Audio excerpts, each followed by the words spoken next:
Chris Allman here, and welcome back to Everything Music. And today I thought I would jump on here and just mention something about performance. And before we get into the video, again, I'll ask, like it so the algorithm can grab it and send it out to more music lovers like you and myself.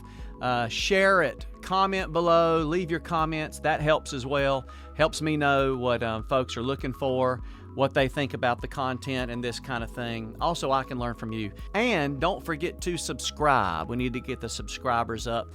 And all of that's going to help to get these videos out to other people like you who are looking for this type of content. So if you're a singer, if you're a piano player, a guitar player, whatever it is, if you are ever on the platform and you find yourself in front of people, you are trying to translate your music to them, there are some pretty important things that you need to keep in mind. Now, if you're a soloist, you know, those things will differ from if you were in a group. I'm going to mention some things about a group. First of all, let's say there are 3 or 4 singers on the stage, and there is one, and it should be this way, there's one appointed person who takes care of the MC work. Between the songs, they're going to set up the songs, or they're going to say something to segue all of the music together and get the program flowing. And that's really key right there, what I just said. We want a program to flow. Here's some things we don't want in our program. Dead space. If you are one who sings by tracks like we do, orchestrated tracks, full band tracks, we also have a musician, a pianist that plays along with us. If you have tracks that you are firing on stage, you need to make sure that you are not leaving dead space. The person who's firing those tracks, you need to be synced in with the MC. You need to be paying attention, and you need to know your program to the point of what is he saying when he's fixing to go into the song. And it's always good to have that introduction playing before he really ever gets done talking. That way it flows into it. I can't stand it when somebody says the word in front of an audience. 2-3 seconds of silence, of dead space, is an eternity. So don't leave dead space. These are just little pet peeves that I have, and I think that they help if you keep these kind of things in mind. Now, we play pre-music before the concert, before whatever it is that you want to call it. And so we have music going. That way it kind of sets a stage for people to feel comfortable. And we never play pre-music that is our own music. We don't want to put a project of ours on there so people are sitting there listening to us before they listen to us. Does that make sense? Also, let me say this. The music that you play pre-concert needs to match the music that you perform.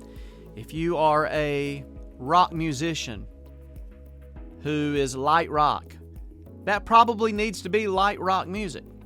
If you are a country artist and you sing country music, that probably pre-music needs to be country music. If you're bluegrass, there needs to be bluegrass instrumentation going on.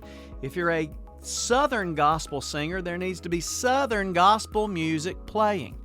If you're a CCM artist, there needs to be CCM music playing. Does that make sense? It's crazy. I'll go into some, let's say, you know, we sing gospel. So, and I don't want to ever make these videos pointed at one genre. I think all of these things span across the genres. But since we sing gospel music, I'll just mention this. I cannot stand it when we go into one of our concert events and there are predominantly Southern gospel music artists on the program, and the sound people are playing contemporary music for pre-music. That makes no sense. I'll tell you why it doesn't make sense. It's not that I don't like CCM music. It's that the people who came to see that event were obviously drawn to that event because they wanted to see Southern gospel music. So why are we going to put contemporary music in their face for 35, 45 minutes to an hour before they ever get to see what it is they came to see? It makes no sense. Think. It's not about you and what you like. It's about what the listener has come to see. So keep that in mind. Pre-music needs to really match what it is that the people have come to see. So there's that. Also, I mentioned one MC. While that MC is talking, if there are 3 other people on the platform with him, all 3 of those people need to be paying attention to the MC. Their eyes need to be on the MC. They need to be reacting to what the MC is saying. So often I'll come into a concert and I'll see people or videos of a concert, and the MC is trying his best to set up a song, share his heart or what have you, and somebody over here is looking off in space, chewing gum. Man, that's another pet peeve.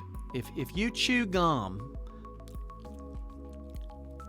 on stage while somebody else is singing, while somebody else is talking, it's just tacky, and you don't need to do it. I mean, you might think that it's not coming across and that people don't notice it. I'm telling you, people notice everything that happens on the platform. So it's a distraction. You don't need to do it. Pay attention to the MC, smiling, reacting to what it is that he's saying. If he says something funny, you need to laugh.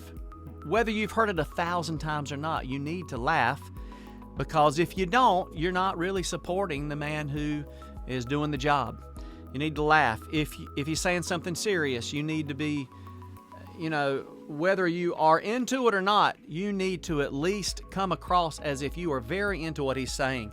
The audience is going to play off of you and how you're reacting to what he's doing. So keep that in mind. Water on the stage. I understand that sometimes we get dry. I have water on the stage, and I'm going to be honest with you. I have water on the stage, but very rarely do I take a drink unless I'm not feeling well, unless I'm very dry, unless it's a hard night for me, do I ever keep water on the stage. But I'm not drinking water between every verse, between every chorus, while somebody else is singing, for anybody to see it. If I take a drink of water on the platform, it's whenever eyes are on somebody else, and I don't want this to go against what I just said, because we do need to be paying attention to the MC, but you need to be very choosy when it is that you're going to take a drink of water. So if I think all eyes are over there, I've got a board behind me, so I'm the monitor guy, I'm the sound guy, so I can turn around to the board, my back to the people, and that's something that they might expect because there's a board in front of me. I will reach back, I'll take a drink of water with my back to the people, very indiscreetly, cap back on, put it down. I try not to make big movements. I am not going to be facing profile to the people and looking at the man who's talking, taking a big swig of water for everybody to see. I'm going to do it indiscreetly. I don't want people seeing that. And I'll watch sometimes. Every person has water down on the floor or whatever, and between every song, no matter what's going on, they're all reaching down, they're taking big swigs of water. It's distracting. It doesn't look good. I'm just sharing my heart. These are pet peeves of mine. And if I've been with you and you do that, trust me, I don't have anybody in my mind right now of who does that. I'm not pointing fingers, and I'm just saying, when I've seen it take place, it's distracting. It doesn't look good. It doesn't look professional. So keep that in mind. Performance, whenever you're singing, you need to be smiling. Your eyes need to be up. You need to be engaged in what you're singing. Whether you've sung it 1,000,000 times or not, if you're singing to 2,500 people, that might have you jacked a little bit. You might be excited about that. We've got a big crowd tonight, man, and I'm going to give my best. But if you're singing to 50 people, I'm telling you, you need to sing just like you're singing to 5,000 folks. That's something that we do. Whenever we're singing, I'm telling you, if there's 25 people, if there are 10 people in there, and they have taken their time out of their schedule to come see us and to bless us with their presence, it doesn't matter how many are out there. I'm giving 100%. I'm singing the same as I sang last night if we sang to 2,000, if we sang to 1,000, 5,000, whatever it might have been. I'm going to give the same performance every time I sing it. If there's a song that you sing and you've sung it 1,000,000 times, you need to sing it like you've sung it for the first time that night. You need to be excited about it. Whether you are or not, it's in the performance. those people need to think, man, he's bought into what he's saying. And then therefore they can enjoy it. Their time will be well spent coming to see you. Also, smiles, like I said, eyebrows up. Let's move our hands a little bit. Now, let's not be dramatic and let's not do things that aren't necessary. But if I'm talking to you and I do that, if I'm singing, I'll do that. But I try to make my movements very natural. Nothing that looks robotic, nothing that looks like this is what I do every single night, if you will. If something blesses me, I might raise a hand, but I don't just raise it up statically or whatever you want to say and just back down. It's something that's natural. And, every now and then I'll point at people and if I say you, I'll point. I'll say him, I'll point to him. Me, I'll point to myself. If I'm singing about something that I don't know about tomorrow, I might shrug my shoulders a little bit.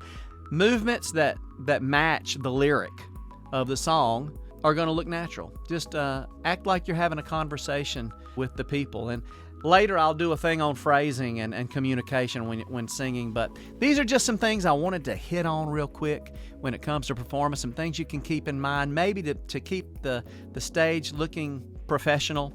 Also, clothes, guys, your suit sleeves don't need to be there. They need to be up here, and cuff needs to be showing. Just letting you know. If they're not, you need to get it tailored. I mean, that kind of stuff matters. And I'm not thinking of anybody, even though I've seen it. I'm just saying, have a tailored suit. Have suits that fit. Have a suit, if you're going to wear a suit, have it to where you can button it and you know what I'm saying. Just try to look neat. Try to look good. Try to look presentable. It matters.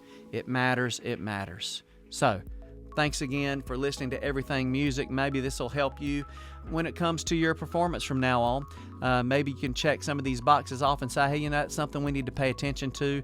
Maybe you don't like this advice at all and you'd want to tell me that in the comments. That's okay. I appreciate all opinions are welcome. I'm not going to get upset at what anybody might say.